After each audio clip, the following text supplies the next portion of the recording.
Hello, everyone. My name is Danny. This review is for the movie called The Oath.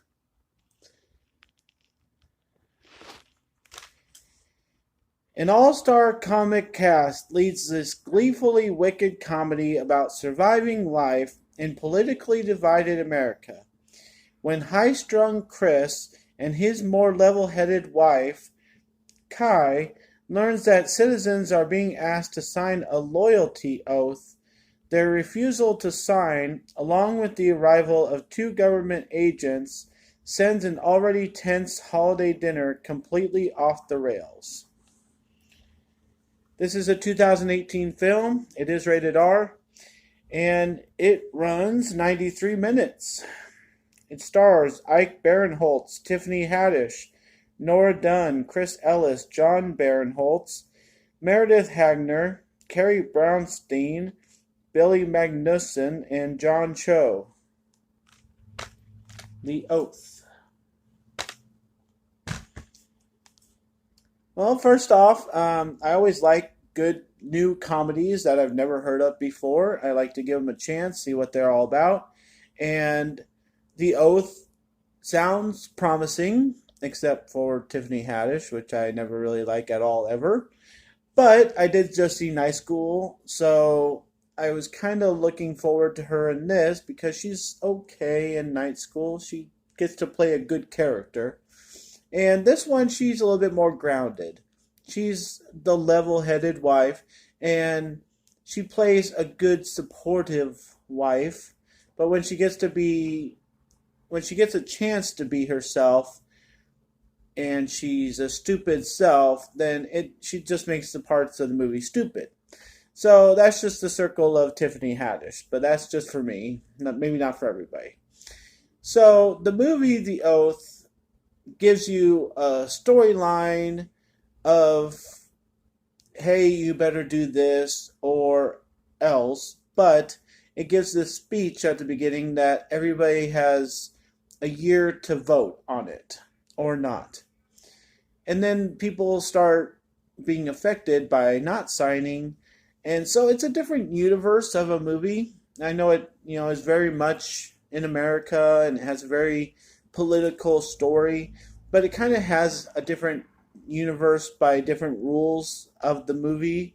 So the fact that they recognize a real life comedian like Seth Rogen in a movie where other comedians aren't going by their names, that already messes it up right away.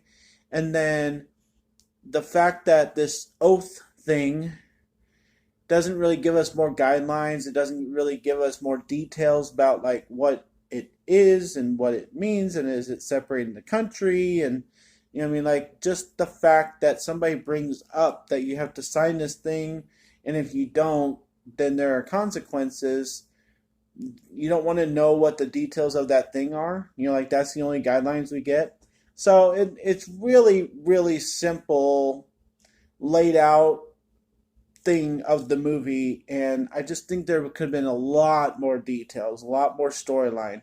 So then we get to the actual movie, and it almost turns into The Purge, where people are kind of like around each other, but they're not really killing each other, and it takes a lot of time to draw it out, and something's going to happen, but it's taking forever, and then you get a couple of violent things, but nothing really gory, and it's just weird. So I'd call the violence of this movie very amateur hour. It just like they want to do more to each other, and you are cheering for them to do more to each other, but nothing really happens. So that's underwhelming, the violence. The comedy, right on the front cover, says this is hilarious and one of the best movies of the year. And honestly, I think I might have laughed at two things, but it was more of a chuckle. This whole political stuff, like people, if you're going to make a movie about political issues, The Purge, other movies have tried. It's not funny, people arguing about politics. It's kind of cool seeing people kill each other over politics issues, but just talking about it and arguing with each other at the dinner table and yelling at each other how stupid each other are, it's not funny. That's not the right word for it. It might be interesting, especially if you have something really credible, to say, like somebody checking a news source that is, a talk show host. That's fine. That part of the movie was interesting. But just yelling at each other that they're stupid is not funny. I don't even know if it's interesting. A lot of stuff in this movie is just kind of the word I'm using here is unnecessary. There's a lot in this movie that just, like the way the mom is just monotone to things, the way that the dad doesn't enforce a dang thing, his inability to work the television. I mean, just all this stuff. Like it's like get back to the point, get back to the point, and they really have a hard time of staying focused. And the arguments and the conversations, they're just kind of pathetic because, like, they're freaking out, but they can't handle it appropriately. I would call this movie tense because it does have at least a dilemma. I mean, at least something's happening in this movie to make it a little bit interesting. And, even though a movie is tense, even though it has a point, it can still be stupid. And just for anybody watching, I really like the movie called Game Night. It's up here somewhere.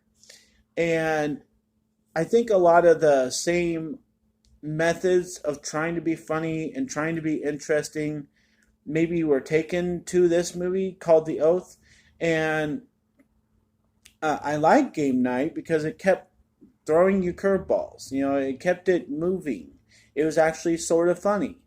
And it had a theme to it, So this one's theme is, this whole political problem.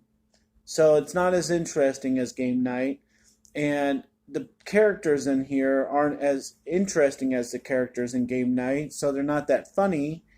And just the method that they try to take with this, where they're just in the living room for almost half an hour or more of the movie runtime.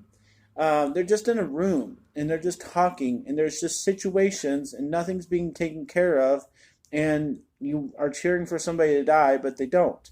So the ending was really standoffish. It just kind of ends, and it tries to be funny, and it tries to give you conclusion, but it's just kind of stupid. So, I mean, I liked it, and it was interesting, and I like people making different movies like this. And like I said, for me, some of the usually stupid actors were a lot better. I think across the board, not just Haddish, but other people, I usually think of them as kind of stupid comedians, and this gives them a chance to at least stand out in a movie. And so I do appreciate it, and I enjoyed it. I mean, I enjoy the idea of it and the possibility of violence and the possibility of humor. So I'm going to give The Oath a B minus. And if you ever hear about it, you can give it a chance. It's something different to watch. But I just don't think it's going to be my favorite movie ever. So that's why with the B minus rating for The Oath. Thanks a lot, guys. My name's Danny. If you like this or any of my other videos, try and give some of them a watch. Like and subscribe to my channel if you would. And as always, enjoy movies. Thanks.